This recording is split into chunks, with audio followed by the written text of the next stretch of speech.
AITA for refusing to give my brother a character letter to help his court trail after what he did to a friend's daughter. To start, my name's Lily, and I'm 28 years old, 6 months pregnant, and feeling like my entire world has been turned upside down by my family. I have an older brother, Tom, 31, who's always been my closest family member. Growing up, he was my rock. We were a tight-knit family, and Tom, though he has autism, was this sweet and protective older brother who always had my back.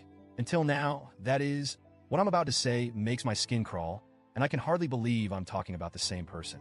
About a month ago, I found out that my brother had been having an inappropriate relationship with a 14-year-old girl named Sophia. She's the daughter of a close friend of mine, Rachel. This wasn't a one-time thing either. Evidence shows this had been going on for months. The text messages Rachel showed me were explicit and left no room for doubt. They even proved that he knew what he was doing was wrong. He said as much in the text, acknowledging he could end up in prison for it.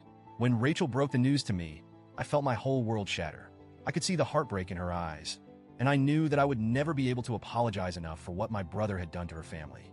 I stammered out an apology, feeling this unbearable shame, and we hugged, but it felt hollow. Afterward, Rachel told me she needed space, and I completely understood.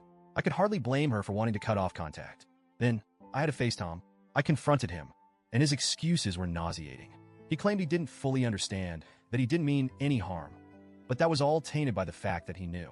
He knew what he was doing was wrong, yet he did it anyway. In that moment, I felt this overwhelming sense of betrayal. The brother I thought I knew was gone. I decided then and there that I couldn't support him or even have him in my life anymore. My parents, though, refused to see things the way I did. They stuck by Tom, insisting that his autism was to blame, that he didn't understand. It felt like they were trying to rewrite the story, as if there was some alternate reality where what he did was excusable. They had seen the same text messages, but they were clinging to any shred of innocence they could, as if holding on to their version of Tom was more important than facing the truth. My mom is terminally ill, and she's been the one pushing the hardest. She keeps saying that she doesn't want to die with her son in prison. She even called me, crying, saying it wasn't that bad, begging me to reconsider. That sentence, that what he did wasn't that bad, echoed in my head for days. I couldn't comprehend how she could say that, knowing he preyed on a child who's practically family to us.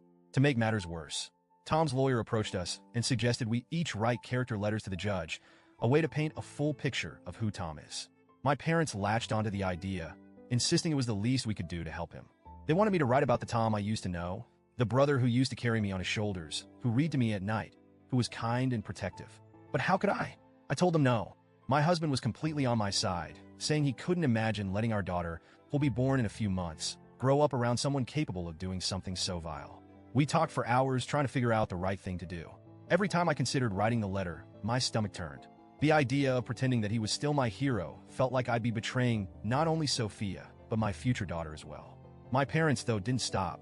They begged, they pleaded, and they reminded me of my mom's illness, saying that I'd regret this decision one day. But how could I prioritize my brother's future over the safety and well-being of others? How could I help him avoid accountability? After a few weeks of their relentless pressure, I finally made the call. I told my parents I wouldn't be a part of this.